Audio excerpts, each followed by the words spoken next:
Hello friends, कैसे आप सब। उम्मीद है आप सब मस्त होंगे। तो आज हम लोग BSc first year first semester वनस्पति विज्ञान बॉटनी हमारा जो चल रहा था second unit microbial world BSc first semester botany वनस्पति विज्ञान सेकंड यूनिट था हमारा यूनिट 2 माइक्रोबियल वर्ल्ड। इसमें हमने बैक्टीरिया से रिलेटेड काफ़ी सारे टॉपिक सॉल्व कर चुके हैं। ठीक है, कंप्लीट हो चुका है। बैक्टीरियल सेल का स्ट्रक्चर क्या होता है, उसकी प्लाज्मा मेम्ब्रेन से बनने वाले क्वेश्चन जितने होते हैं सब हम लिखवा चुके हैं आपको। सेल वॉल जो कोशिका भित्ति होती है, इसके अलावा आज हम इसका जो साइटोप्लाज्म होता है बैक्टीरियल सेल का, उसमें क्या क्या पाया जाता है, यहाँ से क्वेश्चन खूब पूछे जाते हैं। और इसका जो न्यूक्लियर मटेरियल है, ठीक, उसके बारे में डिस्कशन करेंगे। डीएनए आरएनए जो मिलता है बैक्टीरिया सेल में। माइक्रोबियल वर्ल्ड में बैक्टीरिया से रिलेटेड जितने क्वेश्चन हैं और virus, viroid, prions, mycoplasma, phytoplasma, ये सारी चीज़ें। तो वायरस जो है, वायरस के सभी लेक्चर इससे पहले अपलोड हो चुके हैं। आप लोग अगर नहीं देखे हैं तो ज़रूर प्लेलिस्ट में जाइए, या फिर आप इस तरह से सर्च किया करिए BSc first semester virus lecture BSc world.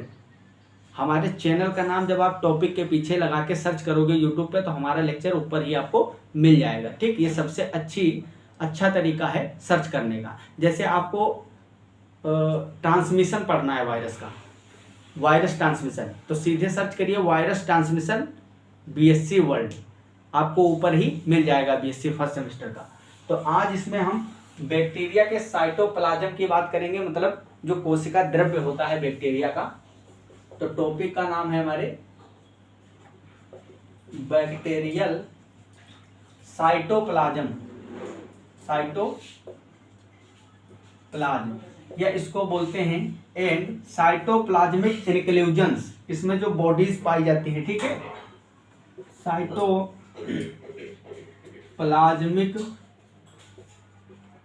इनक्लूजन्स, Hindi में लिखेंगे कोशिका द्रव्य। कोशिका द्रव्य किसका? जीवाणु का। ठीक, इसमें क्या क्या होता है अगर हम बात करें तो सबसे पहली बात, जो बैक्टीरियल साइटोप्लाज्म है ये कॉम्प्लेक्स मिक्सचर होता है। किसका होता है? द बैक्टीरियल साइटोप्लाज्म, बैक्टीरियल कोशिका द्रव्य जो है साइटोप्लाज्म, ये एक कॉम्प्लेक्स मिक्सचर होता है, एक कॉम्प्लेक्स मिक्सचर होता है। किसका होता है? जिसमें कार्बोहाइड्रेट,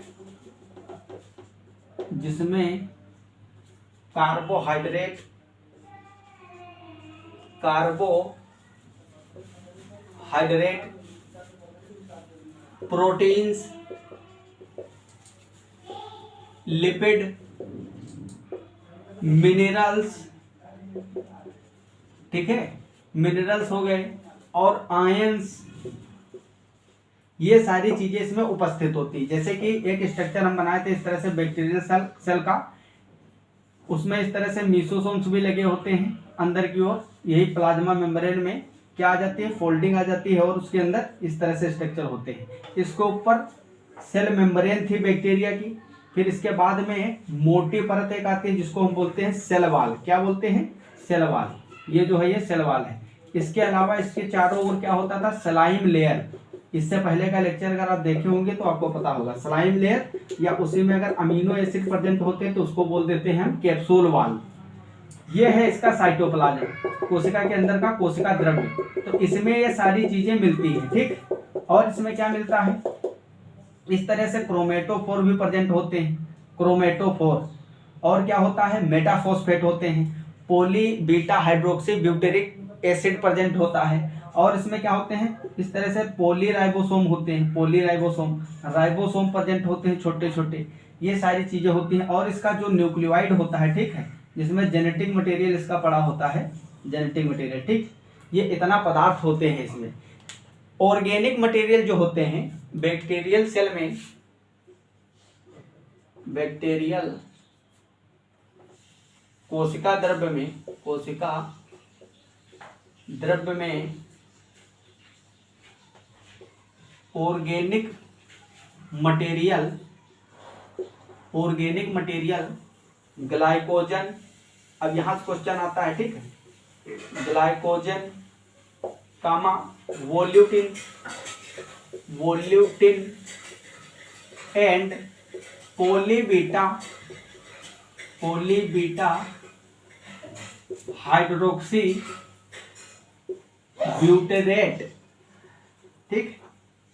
जितना भी ऑर्गेनिक मटेरियल है इसके अंदर, जैसे कि हम लोगों में ग्लूकोज किस रूप में स्टोर होता है, लीवर के अंदर जो ग्लूकोज है वो ग्लाइकोजन के रूप में स्टोर होता है ना, उसी तरह से बैक्टीरियल सेल के अंदर भी जो ऑर्गेनिक मटेरियल्स होते हैं, कार्बनिक पदार्थ, वो ग्लाइकोजन, वोल्यूटिन और पॉलीबीटा हाइड्रोक्सी ब्यूटेरेट के रूप में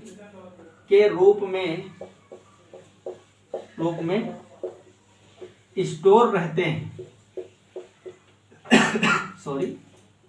स्टोर रहते हैं, ठीक। तो ये हो गया हमारा मटेरियल। इसके अलावा अगर हम बात करें तो कुछ बैक्टीरिया फोटोसिंथेटिक होते हैं, मतलब प्रकाश संश्लेषी होते हैं, ठीक। तो अगला पॉइंट लिखेंगे, कुछ फोटोसिंथेटिक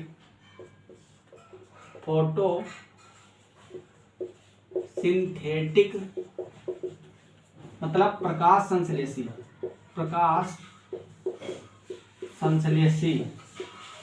तथा नॉन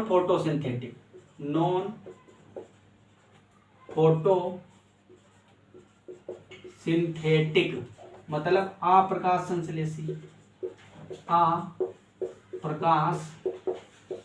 संश्लेषी बैक्टीरिया के कोशिका द्रव्य में सल्फर तथा आयरन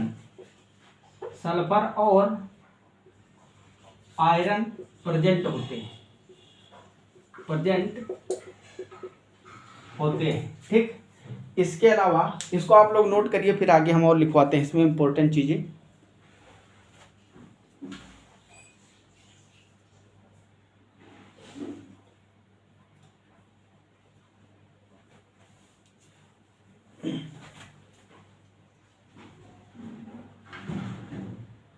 आई होप आप इसको नोट कर लिए होंगे। इसके अलावा अगर हम बात करें बैक्टीरिया का जो साइटोप्लाज्म है, कोशिका द्रव्य, उसमें क्या क्या होता है, इसमें जो यूकैरियोटिक सेल में, जैसे कि हम बात करें हम लोगों की जो सेल है, उसमें क्या क्या होता है, उसमें माइटोकॉन्ड्रिया भी होते हैं, एंडोप्लाज्मिक रेटिकुलम होता है, अंतःप्रद्रव्यी जालिका, गाल्जी बॉडी होते हैं, लेकिन ये सब चीजें बैक्टीरिया के कोशिका द्रव्य में नहीं पाई जाती, इसमें अनुपस्थित होती है, ठीक। तो आगे लिखेंगे, बैक्टीरियल सेल में बैक्टीरियल कोशिका द्रव्य में मेम्ब्रेन बाउंड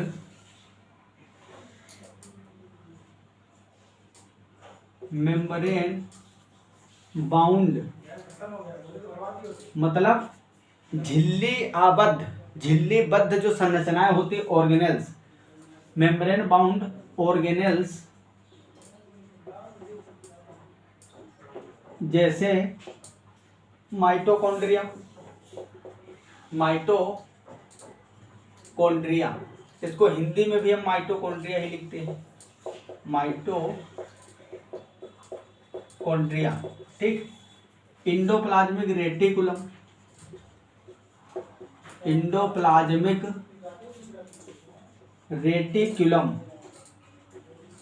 हिंदी में बोलते हैं अंतःप्रद्रव्यी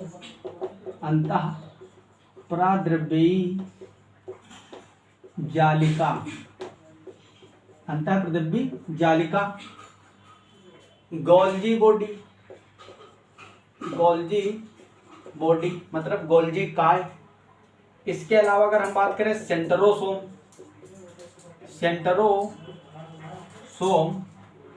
आदि अब्सेंट होते हैं।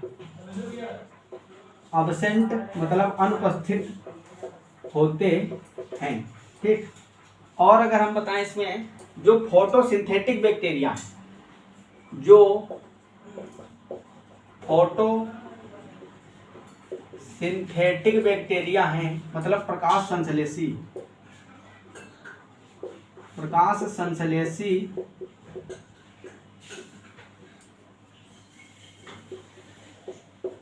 बैक्टीरिया हैं, उनमें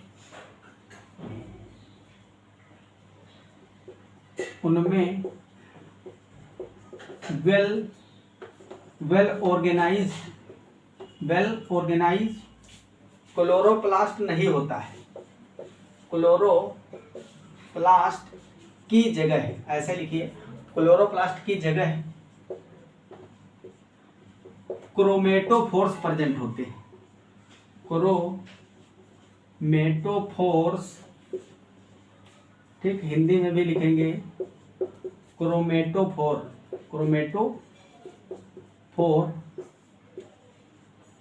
प्रेजेंट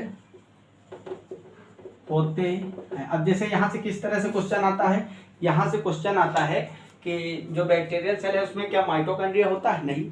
आपसे इस तरह से क्वेश्चन बनाएगा कि बैक्टीरियल सेल में क्या क्या पाया जाता है। पहला ऑप्शन कर देगा वो माइटोकॉन्ड्रिया, सेकंड ऑप्शन रख देगा इंडोप्लाज्मिक रेटिकुलम, फिर थर्ड लगा देगा राइबोसोम। क्या लगा देगा? राइबोसोम, ठीक। और फोर्थ लिख देगा उसमें सेंट्रोसोम। लो, ये क्वेश्चन बन गया तुम्हारा। फर्स्ट सेमेस्टर में पूछे गए इस तरह से क्वेश्चन, पिछली बार ही एग्जाम में आए आपको, तो इसमें से आप चूज करना पड़ेगा। तो ये चीजें आपको याद होनी चाहिए, जब याद होगी तभी तो क्वेश्चन कर पाओगे। अगर पूछा है कि इसमें से कौन प्रेजेंट होगा बैक्टीरिया में, तो क्या होगा? राइबोसोम प्रेजेंट होगा। बाकी mitochondria, endoplasmic reticulum, Golgi body, centrosome ये सब अब्सेंट होते हैं। तो ऐसे ही क्वेश्चन आपसे पूछे जाएंगे। इसके अलावा ये जो लाइन है, यहाँ से क्वेश्चन क्या आता है, जो प्रकाश संश्लेषी बैक्टीरिया हैं उसमें कौन सा पिगमेंट होता है।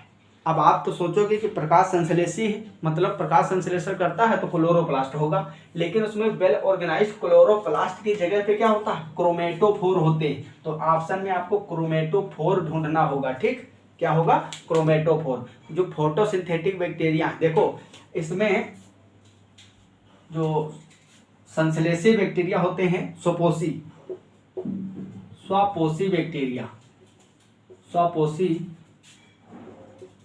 बैक्टीरिया, तो स्वापोषी किस किस टाइप के होते हैं? ऑटोट्रोफिक इसको बोलते हैं ना, ऑटोट्रोफिक मतलब स्वपोषी भी दो टाइप की है। एक तो है फोटोसिंथेटिक और एक है कीमोसिंथेटिक। स्वपोषी का मतलब यही तो होता है, ऑटोट्रोफिक का जो स्वयं भोजन बना लेते हैं, अपना पोषण स्वयं कर लेते हैं। तो इसमें भी दो कैटेगरी होती है, एक होती है फोटोसिंथेटिक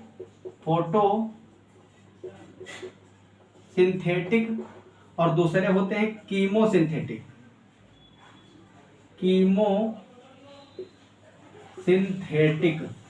हिंदी में बोलते हैं इसको बोलते हैं प्रकाश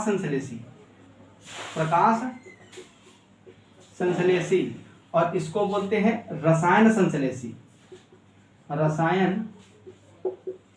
संश्लेषी, ठीक। तो ये दो टाइप के हो गए। ये दोनों टाइप के जो बैक्टीरिया हैं ये खुद ही भोजन बना लेते हैं, ऑटोट्रोफिक होते हैं। तो ये जो है फोटोसिंथेटिक, इसमें जो पिगमेंट होगा वो कौन सा प्रेजेंट होगा? क्रोमेटोफोर्स प्रेजेंट होंगे। ये जो कीमोसिंथेटिक होते हैं इसमें कोई पिगमेंट नहीं होता है, नो पिगमेंट, इसमें नो पिगमेंट, ठीक। अब ये भी है स्वपोषी, लेकिन ये संश्लेषण कैसे कर रहे हैं? रसायन संश्लेषण, मतलब रसायन स्वपोषी हैं। ये क्या करते हैं? रासायनिक पदार्थ जो होते हैं, केमिकल मटेरियल जो होते हैं, ऑर्गेनिक मटेरियल, उनसे क्या करते हैं? ये खुद का भोजन बनाते हैं। मतलब ये है तो स्वपोषी ही, लेकिन इसमें पिगमेंट नहीं मिलेंगे। तो इस तरह से पिगमेंट पे भी क्वेश्चन आता है। तो इसके साइटोप्लाज्म में क्रोमेटोफोर्स प्रेजेंट होते हैं। ठीक, मेटाफॉस्फेट भी होते हैं, आप यहीं पे साइड में लिख लीजिए, मेटाफॉस्फेट भी होता है, मेटाफॉस्फेट भी प्रेजेंट होते हैं। इसको आप लोग नोट करिए। फिर हम इसके न्यूक्लियर मटेरियल की बात करते हैं। न्यूक्लियर मटेरियल भी तो साइटोप्लाज्म के ही अंदर आता है, राइबोसोम भी उसी में होते हैं।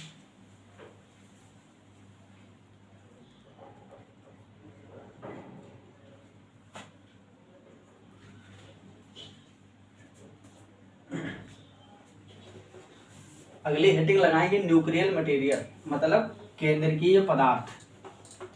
डीएनए और आरएनए से रिलेटेड क्वेश्चन खूब पूछे जाते हैं इसमें।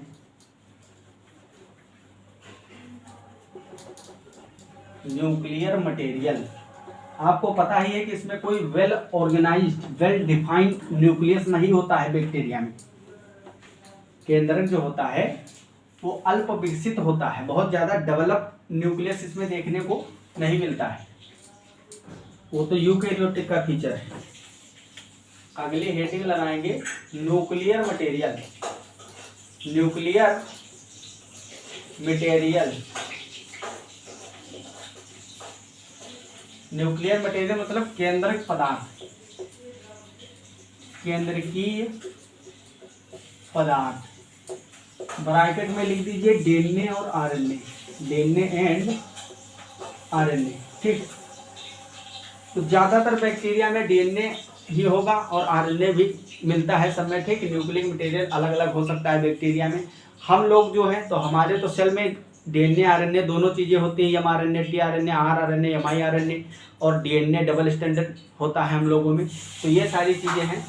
बैक्टीरिया का जो न्यूक्लियर मटेरियल है, तो इसमें पहला पॉइंट लिखेंगे बैक्टीरिया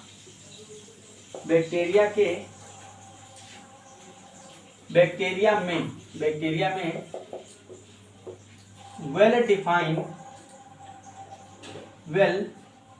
डिफाइंड न्यूक्लियस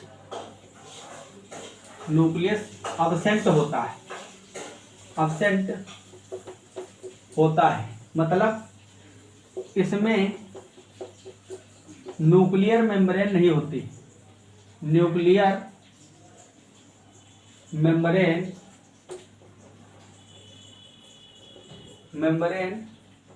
नहीं होती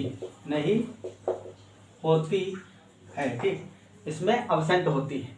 इसके अलावा मेम्ब्रेन बाउंड ऑर्गेनेल्स भी नहीं होते हैं, राइबोसोम होते हैं, राइबोसोम प्रेजेंट होते हैं। क्या होते हैं? प्रेजेंट होते हैं। और क्या लिखेंगे? न्यूक्लियस की जगह पे क्या होता है? इसमें न्यूक्लियोइड होता है। न्यूक्लियस की जगह न्यूक्लियोइड मिलता है। क्या मिलता है? न्यूक्लियोइड। ये क्वेश्चन आता है न्यूक्लियोइड पे पूरा। ठीक, न्यूक्लियोइड या इसको जीनोफोर बोलते हैं। क्या बोलते हैं? न्यूक्लियोइड या जीनोफोर। ठीक, इसे न्यूक्लियोइड को बोलते हैं। न्यूक्लियोइड के अंदर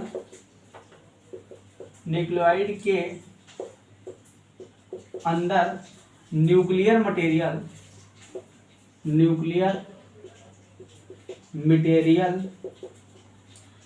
खुला पड़ा रहता है। कौन सा न्यूक्लियर मटेरियल?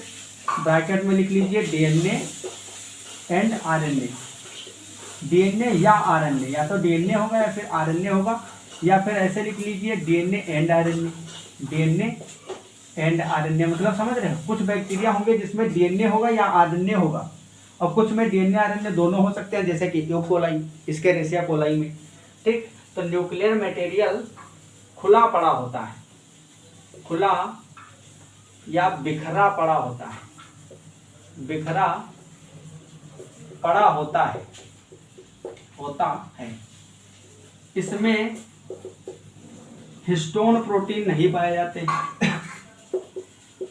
हिस्टोन प्रोटीन अनुपस्थित होने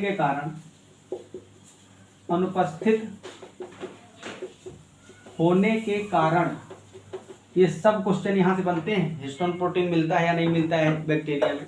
तो बैक्टीरिया देखो, आपको पता है कि हम लोगों का जो डीएनए है, जेनेटिक मटेरियल, न्यूक्लियर मटेरियल, वो क्या होता है, हिस्टोन के प्रोटीन, हिस्टोन ऑक्टेट होता है ना, 8 प्रोटीन से मिलकर बना होता है हिस्टोन का अष्टक, उसके ऊपर डीएनए लिपटा होता है। क्यों लिपटा होता है? क्योंकि एक सिंगल डीएनए जो हमारा है वो 2.2 मीटर होता है। अगर यूकैरियोटिक डीएनए की लेंथ जो होती है वो 2.2 मीटर होती है हम लोगों का डीएनए। अब एक डीएनए की लंबाई है, अरबों खरबों की संख्या में हमारे बॉडी में सेल है, ट्रिलियंस सेल है, मिलियन नहीं ट्रिलियन, समझ रहे हो? इतनी सारी सेल है, सब में न्यूक्लियस है, हर न्यूक्लियस के अंदर डीएनए है, कई सारे लाखों की संख्या में एक एक सेल के अंदर डीएनए है। तो कितना सारा डीएनए होगा? अब एक डीएनए 2.2 मीटर क्या है, इसको अच्छे से समझिए। सिर्फ एक डीएनए इतने मीटर का है। हमारी लंबाई कितनी, मीटर की बात कर रहे हैं, मीटर। एक डीएनए ही ऊपर निकल जाएगा तुम्हारे ऊपर, इतना लंबा होता है। और करोड़ों अरबों खरबों की संख्या में हमारे बॉडी के अंदर डीएनए है प्रेजेंट। तो उसको कितना कंडेंस किया गया होगा, समझ रहे हो? इतनी सी खाल अगर स्किन ऊपर की काट के निकाली जाए तो उसमें बहुत सारी लाखों में सेल्स होंगी। और एक छोटी सी माइक्रोस्कोपिक सेल के अंदर न्यूक्लियस है, केंद्रक, उस केंद्रक न्यूक्लियस के अंदर क्रोमोसोम है। फिर क्रोमोसोम पे क्या लिपटे हुए हैं, क्रोमेटिन धागे। उस क्रोमेटिन धागे को जब खोलोगे सोलेनॉइड निकलेगा। सोलेनॉइड में 7 से 8 न्यूक्लियोसोम होंगे। उस न्यूक्लियोसोम किससे बना होगा, हिस्टोन प्रोटीन और डीएनए से। तो इतना कंडेंस फॉर्म होता है। ये हम जूलॉजी में आपको पढ़ाएंगे, जो क्रोमोसोम वाला है, ठीक है? सॉरी। तो इस तरह से पूरा फॉर्म होता है। लेकिन बैक्टीरिया के अंदर इतना ज्यादा, बैक्टीरिया में इतना ज्यादा वो नहीं होता है। सॉरी, इतनी लंबाई का डीएनए बैक्टीरिया में नहीं होता है। इसीलिए बैक्टीरिया में क्या होता है कि ज़्यादा कंडेंस करने की ज़रूरत नहीं होती। तो हिस्टोन प्रोटीन जो होते हैं वो अनुपस्थित होते हैं, इसकी ज़रूरत नहीं होती। हिस्टोन नहीं मिलेंगे इसमें, ठीक है? इसलिए हिस्टोन अनुपस्थित होंगे, इसलिए इसमें क्रोमोसोम भी नहीं बनते हैं। कुछ बैक्टीरिया में डीएनए आरएनए दोनों होंगे, कुछ में या तो डीएनए या फिर आरएनए जेनेटिक मटेरियल होगा। अगर हम ई कोलाई की बात करें, किसकी, ई कोलाई की, तो ई कोलाई में सर्क्यूलर आरएनए होता है, आरएनए कोर